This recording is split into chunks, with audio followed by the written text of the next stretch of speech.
Madame, mademoiselle, monsieur, bonjour et bienvenue dans notre magazine « Il était une fois ». Merci d'être avec nous. Aujourd'hui, il était une fois Saint-Vincent de Paul. Qui était-il? Que sont ces conférences Saint-Vincent de Paul? Que font-elles exactement? Ont-elles besoin de soutien et de nouveaux bénévoles? Je vous laisse regarder le sommaire de notre magazine.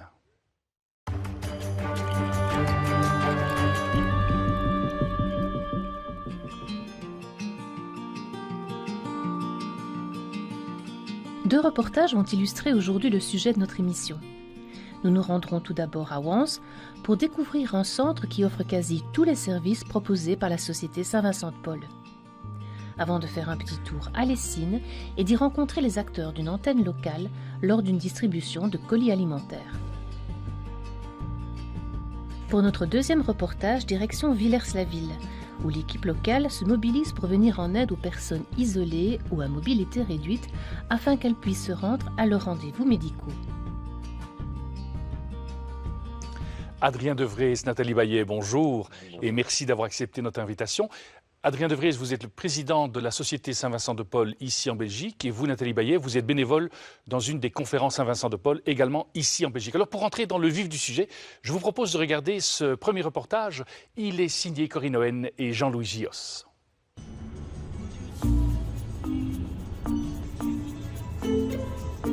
Chaque jour, une camionnette du centre Les Horizons Nouveaux parcourt Wans et sa région. Elle récolte les invendus alimentaires de certaines grandes surfaces. Des produits qui sont triés, gardés au frais, aux côtés de ceux qui arrivent directement de la banque alimentaire. Mais dans ses actions, le centre ne s'arrête pas là. Il est une véritable caverne d'Ali Baba et les meubles s'entassent jusque dans ses greniers. Comme la plupart des membres de la Société Saint-Vincent de Paul, Michel et Cyriaque sont bénévoles. Ils ont décidé d'apporter une aide très concrète dans la lutte contre la pauvreté.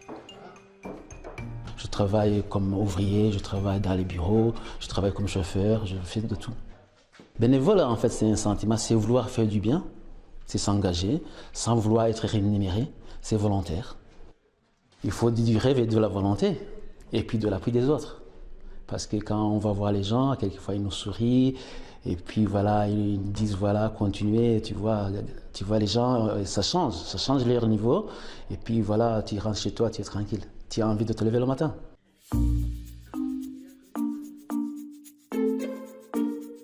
Ici, certains meubles retrouvent une nouvelle jeunesse avant d'être revendus pour une somme modique.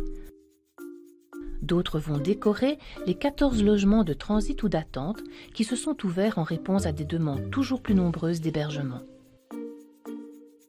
Des locataires qui pourront bénéficier de ces studios ou appartements pendant quelques mois, le temps de régulariser leur situation et de chercher du travail.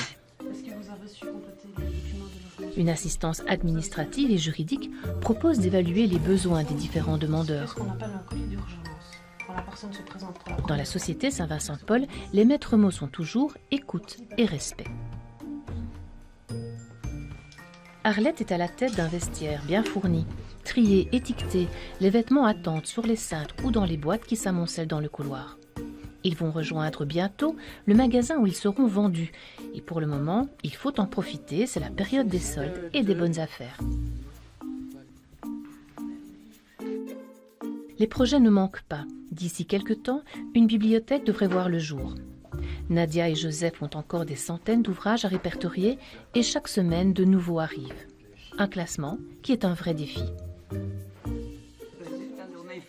Une caractéristique de la Société Saint-Vincent de Paul est l'ambiance soudée et fraternelle des différentes équipes. Comme ici, à Lessines, une des antennes locales où l'activité principale est la distribution des colis alimentaires.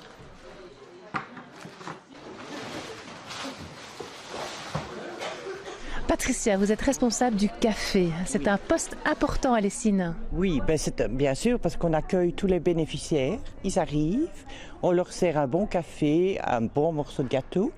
Et comme ça, ils peuvent parler avec l'un et l'autre, faire des nouvelles connaissances. Et même avec nous, s'ils ont un souci, un petit problème, eh bien, on est là pour les aider. On leur apporte, comme on dit, un peu de rayon de soleil dans leur cœur, quoi. Parce qu'il y en a beaucoup qui arrivent, ils ne sont pas bien, ils ont beaucoup de soucis, beaucoup de problèmes. Et ça peut leur donner un peu de joie dans leur cœur. Et rentrer chez eux et dire, voilà, j'ai passé une belle après-midi, j'ai fait des connaissances, j'ai bu un bon café, un bon morceau de gâteau, et voilà, c'est agréable, quoi.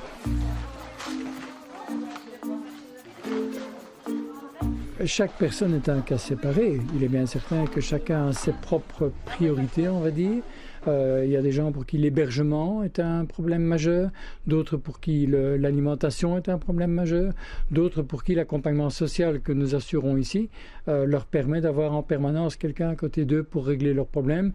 Tout dépend de la personne. Finalement, on n'a personne qui est identique à quelqu'un d'autre. Donc je n'aime pas le mot « cas », mais toutes les personnes que nous rencontrons sont toutes dans une situation différente qui demande une réaction différente de notre part. On va essayer d'offrir un horizon nouveau ou des horizons nouveaux aux personnes qui nous rencontrent et ça nécessite tous les jours une lutte, une bagarre. On n'est pas toujours d'accord avec les institutions officielles, avec les lois, oui, mais la façon de les appliquer, il y a moyen de le faire avec humanité ou sans humanité. Et donc nous, on essaye de le faire avec humanité. Adrien de Vries, avant d'entrer exactement dans ce que vous faites, oui. Qui était Saint Vincent de Paul ? Alors, Saint Vincent de Paul, c'était un prêtre qui a vécu au temps d'Henri IV, Louis XIII et Louis XIV. Il a commencé par être prêtre parce qu'il cherchait une bonne position sociale, c'était à ce temps-là. Et puis, à 36 ans, en 1617, il était dans une paroisse. Et on l'informe qu'une famille est malade et une famille touchée par la pauvreté. Et en prêche dans l'église, il dit à ses paroissiens, mais mettons-nous en route, il faudrait aller secourir cette famille. Et puis voilà, là, il y a une trentaine de personnes qui se mettent en route pour aller aider cette famille. Et de là démarre toute une action, sa rencontre auprès des plus pauvres, et démarre sa mission et ce qu'on a appelé le charisme vincentien. Et donc on a fêté cet anniversaire l'année passée, c'était les 400 ans du charisme vincentien. Alors ensuite, ce qui est vraiment intéressant, c'est qu'il ne s'est pas arrêté juste à cette expérience. Il a fait démarrer ce qu'on a appelé les équipes, les conférences de charité. Donc il demandait aux paroisses de mettre en place des petites équipes pour aller auprès des plus pauvres. Puis après, c'est vraiment un homme de projet. Il a mis en place, il a fondé la congrégation de la mission, qu'on appelle souvent les pères lazaristes en France et en Belgique, qui étaient des pères qui étaient là pour évangéliser les campagnes. Puis ensuite, avec l'aide de Louise de Marillac, il a fondé les Filles de la Charité. Autre activité qu'il a fondée aussi, l'œuvre des enfants trouvés. Il était aumônier aux galères. Vraiment un homme de projet et d'action, en fait. Ce qui veut dire que les conférences Saint-Vincent de Paul d'aujourd'hui, on peut les retracer jusqu'à l'origine, jusque chez lui, ou bien... Alors non, il y a une différence. Donc, les équipes qu'il a créées, elles existent encore, mais en Belgique, par exemple, il y en a 4 ou 5. C'est devenu un peu plus restreint. Par contre, la société de Saint-Vincent de Paul, dont je suis le président, a été fondée beaucoup plus tard, en 1833, par Frédéric Ozanam et 5 amis. Et à un moment donné, ils se sont choisis un patron pour leur association qu'ils venaient de créer, et ils ont pris Saint-Vincent de Paul, qui était déjà, à l'époque, enfin, au 19e, vraiment connu et reconnu comme étant le grand saint auprès des plus pauvres, en fait. Les conférences, donc, elles sont animées par un ensemble de bénévoles. Alors, vous, Nathalie Baillet, vous êtes bénévole. Comment est-ce que vous êtes devenu bénévole dans une association comme celle-là ? Eh bien, j'avais envie de faire quelque chose de ma vie, de quelque chose d'intéressant. Et je pense que tout être humain, c'est très bien de pouvoir aider les autres. Donc, je me suis dirigée évidemment vers cette société qui m'a beaucoup apporté en joie, en cœur, et surtout pour pouvoir rencontrer plein de gens différents, enfin plein de personnes différentes et auxquelles ils m'ont apporté énormément de choses, plus que ce que moi je leur apporte en fait. Et justement, comment est-ce que vous aviez entendu parler de Saint-Vincent-de-Paul? C'était quelque chose de connu dans votre région? Non, pas vraiment, grâce à ma maman en fait, qui s'est dirigée elle la première, donc et qui m'a initiée. Et alors, comment naît une conférence? C'est suite aux besoins dans une région précise? Ou ça se passe comment, en fait? Alors, ce qui est intéressant, c'est de comprendre déjà comment ça a démarré, parce que finalement, ça a démarré avec un groupe de 5 étudiants en 1833. Et donc, ces étudiants, très vite, ça a essaimé. Et comme c'était des étudiants, très vite, ils sont retournés dans leur ville d'origine. Et donc, c'est comme ça que très vite, ces conférences, il n'y en a pas eu une, mais 6 ans après, ils étaient 2000 membres. Et donc, souvent, ça a démarré parce qu'un étudiant a vécu l'expérience d'une conférence dans une ville et puis il retourne dans sa ville. Alors, par contre, actuellement, si je prends la situation actuelle en Belgique, c'est plutôt une équipe locale souvent rattachée à une paroisse, on est une organisation catholique, qui se dit, tiens, dans mon entité, il n'y a rien qui est fait pour les plus pauvres. Et ils se mettent en route et ils nous contactent, Saint-Vincent-de-Paul, pour dire, voilà, tant qu'à démarrer quelque chose, on voudrait se rattacher à une organisation existante et ils se rattachent, ils prennent contact avec nous, en fait. Alors, en termes de chiffres, c'est combien de conférences en Belgique aujourd'hui? Combien de bénévoles? Combien de permanents? Alors, en termes de chiffres, environ 320 conférences dans toute la Belgique, dans toutes les provinces et à Bruxelles. Donc même en Flandre. Même en Flandre, on est une organisation nationale et environ 5000 bénévoles. Peu de salariés, il y en a. Dans certaines conférences et au niveau du siège national, il n'y a que 3 salariés. Donc on est vraiment une organisation de bénévoles, principalement de bénévoles.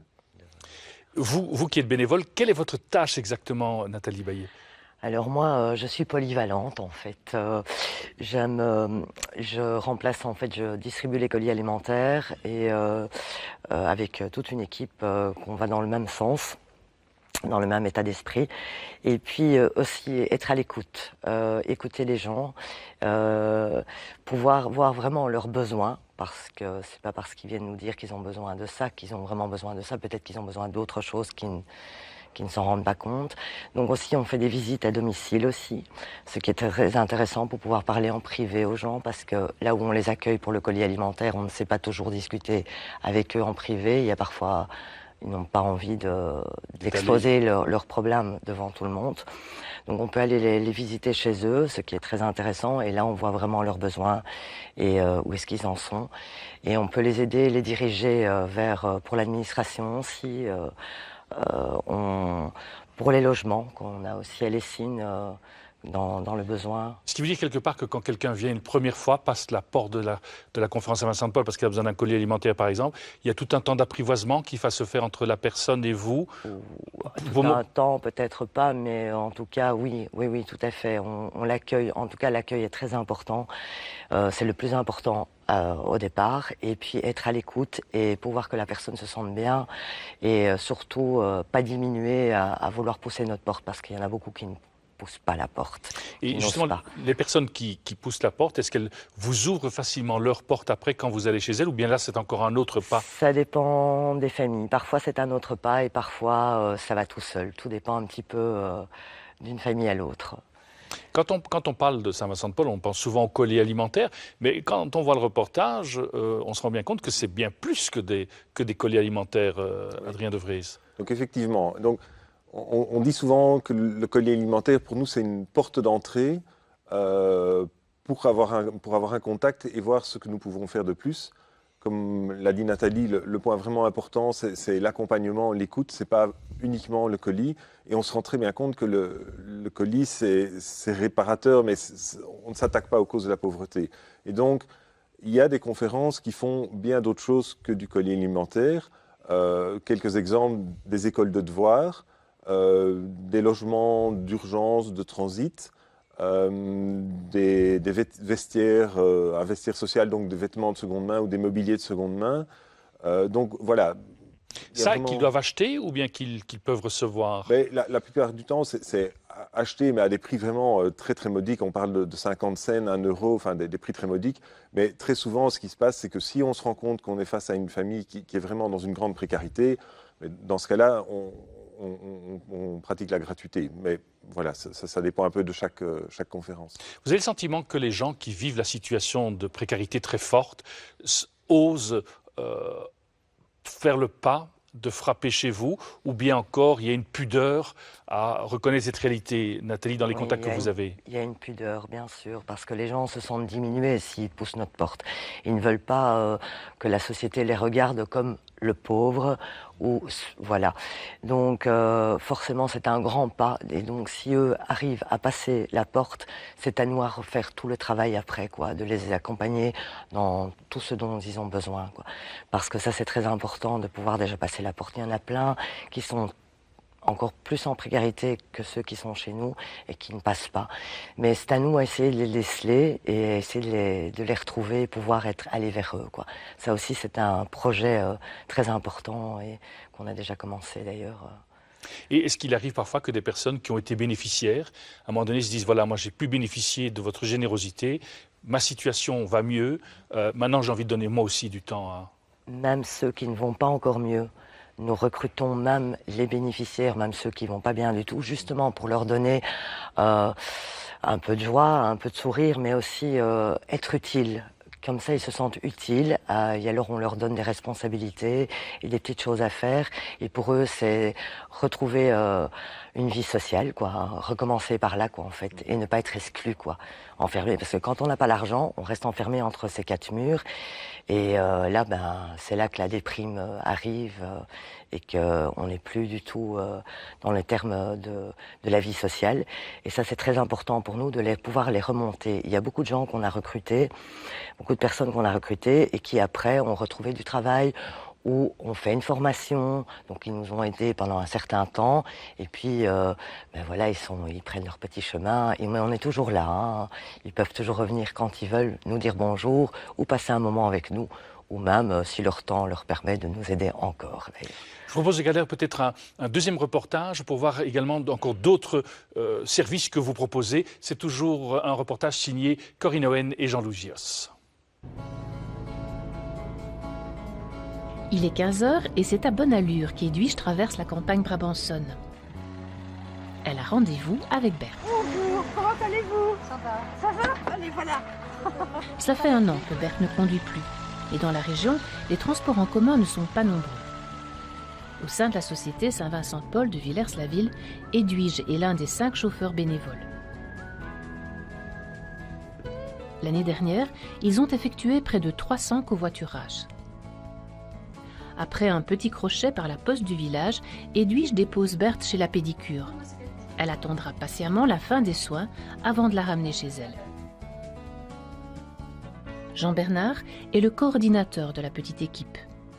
Il gère le planning des chauffeurs et les demandes de transport qui lui arrivent directement ou via le CPAS. Nous faisons un véritable accompagnement pour des personnes, je dirais, de tous les âges et aussi peut-être de toutes les fragilités. Et nous essayons vraiment de leur offrir un contexte de sécurité. Nous les installons confortablement dans la voiture. Nous les accompagnons à la clinique qui est souvent un parcours du combattant. Et les chauffeurs, ce sont des gens de l'entité aussi, des personnes de l'entité qui se sont proposées pour faire de l'accompagnement de qualité. Dans 3 mois, c'est le printemps, hein? Oui, oui. Cet accompagnement, je dirais que c'est un peu un supplément d'âme que nous offrons.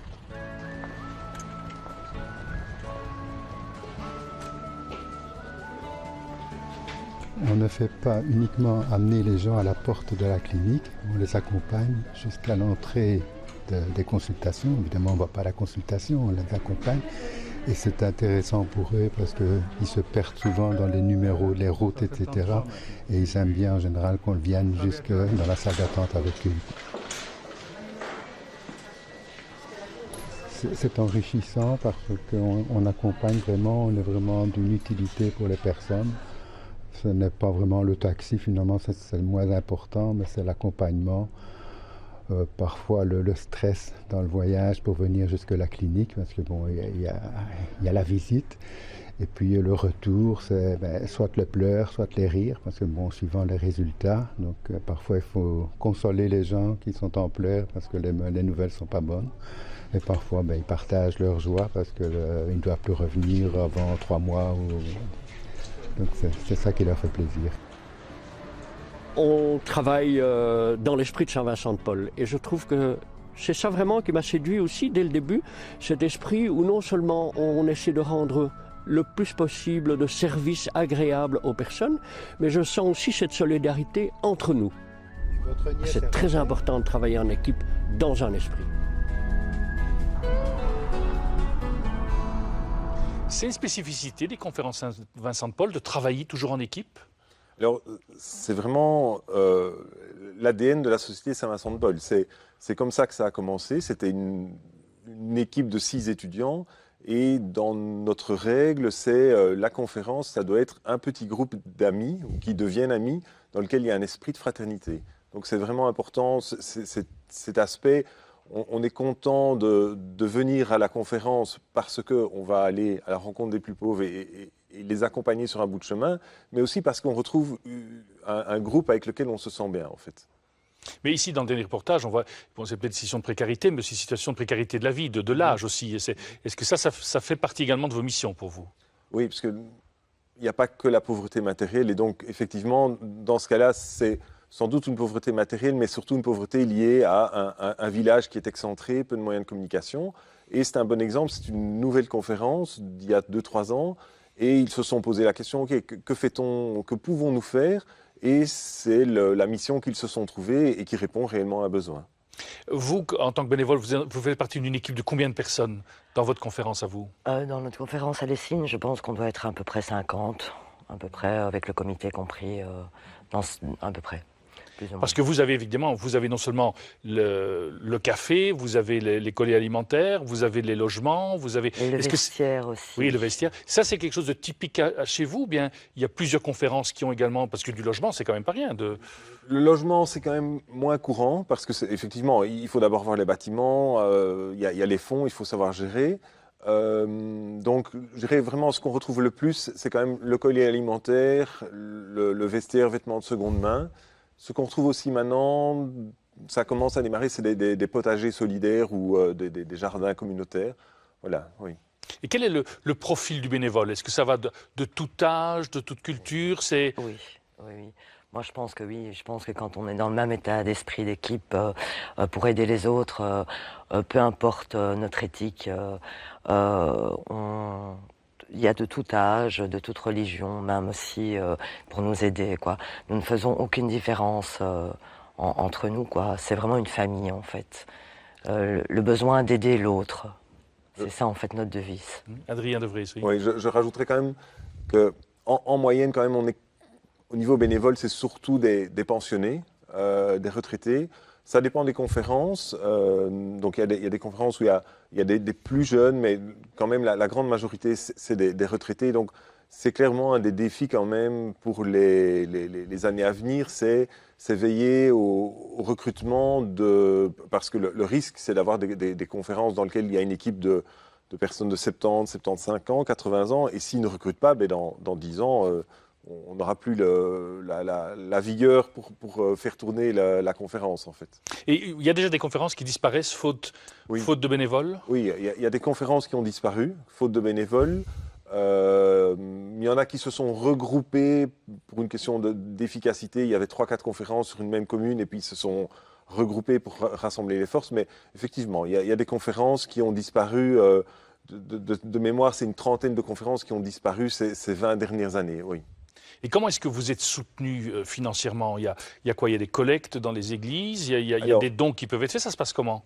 Donc, c'est principalement des appels de dons, des appels aux dons, des collectes de fonds dans les églises ou des réponses à des appels à projets d'autres organisations comme typiquement Vivre Ensemble en Wallonie, où voilà, chaque conférence doit se mobiliser pour trouver les sous. Donc, par exemple, ça peut être aussi des organisations de souper, mais la plupart des conférences ne reçoivent pas de subsides. On n'est pas subsidié de façon structurelle, en fait. Donc, si quelqu'un nous regarde et souhaite vous soutenir, eh bien, il suffit d'aller sur votre site internet et là, on trouvera toutes les informations sur le site qui apparaît justement à l'écran pour le moment. Donc, là, on trouve il y a les informations pour nous soutenir, effectivement. Et est-ce que vous avez encore besoin de bénévoles ? Ah, toujours. Toujours. Toujours. Et si possible, on aimerait bien toucher la jeunesse. Comme M. Adrien disait, c'est bien de pouvoir assuré la continuité de nos projets. Parce qu'à un moment donné, si tout disparaît, donc on fait appel au recrutement et surtout plus jeunes, avec de nouvelles idées, de nouvel enthousiasme et tout ce qui s'ensuit, quoi. Vous avez comme ça des étudiants, puisque c'était les premiers étaient des étudiants qui se disent « mais moi j'ai envie de m'investir dans une conférence Saint-Vincent-de-Paul ». Alors c'est quand même marginal. Enfin, le cas de la conférence de l'Essine, par exemple, on a deux jeunes qui ont 18 ans, qui sont encore étudiants. C'est vraiment pas la majorité des cas. Mais on est en réflexion au niveau national pour voir comment faire, parce qu'on se rend compte que dans d'autres pays, et en particulier, si je prends le cas de la France, il y a des conférences jeunes qui ont vraiment redémarré ces 10 dernières années dans les grandes villes. Et donc, on se dit que ce serait possible aussi. Mais pour l'instant, c'est clairement, c'est pas la majorité. Est-ce que vous avez le cas d'une conférence qui aurait arrêté parce qu'elle n'était plus nécessaire, parce que la situation dans le village ou dans la commune a fait qu'il y a un tel bien-être, un tel etc., mieux vivre, qui fait que vous n'avez plus besoin d'être là? Non, malheureusement, non. Oui, malheureusement, non. Malheureusement, et on est plutôt dans la situation inverse. On se rend compte qu'il y a un accroissement des inégalités, un accroissement de la pauvreté. Il y a des mesures qui sont prises par les autorités qui sont parfois appauvrissantes. Et donc, on est plutôt face à une recrudescence du public, des familles que nous devons soutenir, en fait. Vous avez le sentiment que les conférences Saint-Vincent-de-Paul ont encore de très très belles années devant elles, vu la réalité de la pauvreté qui s'est transformée en misère? Bien sûr, oui. Malheureusement, oui. Bien sûr, il y a de plus en plus de gens qui s'inscrivent, il y a de plus en plus de pauvreté. Et comme il y a tellement d'exemples aujourd'hui qu'on met en fait les pauvres encore plus pauvres. Parce qu'il y a des exemples pour les soins de santé, par exemple, il y a les lois qui changent. Il y a aussi, quand on a des compteurs à budget, on ne peut pas se permettre de faire les machines à laver peut-être à la maison, qu'on doit peut-être aller dans un lavoir, ce qui coûte beaucoup plus cher. Il y a aussi les gens qui sont en guidance, qui n'ont qu'un petit budget sur leur semaine, donc ils ne peuvent pas bénéficier d'un produit à moitié prix qu'ils pourraient avoir pour tout le mois. Donc ils sont obligés d'acheter le produit et chaque semaine, c'est de plus en plus difficile. Peut-être en conclusion, Adrien de Vries, le nombre de familles que vous avez aidées, vous avez une idée? Au niveau belge, on a plus de, c'est plutôt en personnes, mais on a plus de 200 000 personnes aidées et chaque année ça croît. Donc plus de 200 000 personnes que les conférences Saint-Vincent-de-Paul aident aujourd'hui en 2018 dans notre pays. Oui. Vous avez encore besoin de bénévoles? Vous les cherchez? Toujours besoin de bénévoles. Vraiment, plus on est de bénévoles, plus on peut développer des nouvelles activités ou identifier des activités et se dire « Ah ok, les bénévoles sont là, on démarre ». Merci en tout cas à vous, Adrien de Vries et Nathalie Baillet, d'avoir pris le temps de nous expliquer un petit peu ce que font ces conférences Saint-Vincent-de-Paul. Nous arrivons déjà au terme de notre magazine. Merci d'être resté avec nous. Si vous souhaitez le revoir, il est possible de le faire en allant sur notre site catobel.be. Au nom de toute l'équipe qui a préparé cette émission, il ne me reste qu'à vous souhaiter une excellente journée. À très bientôt.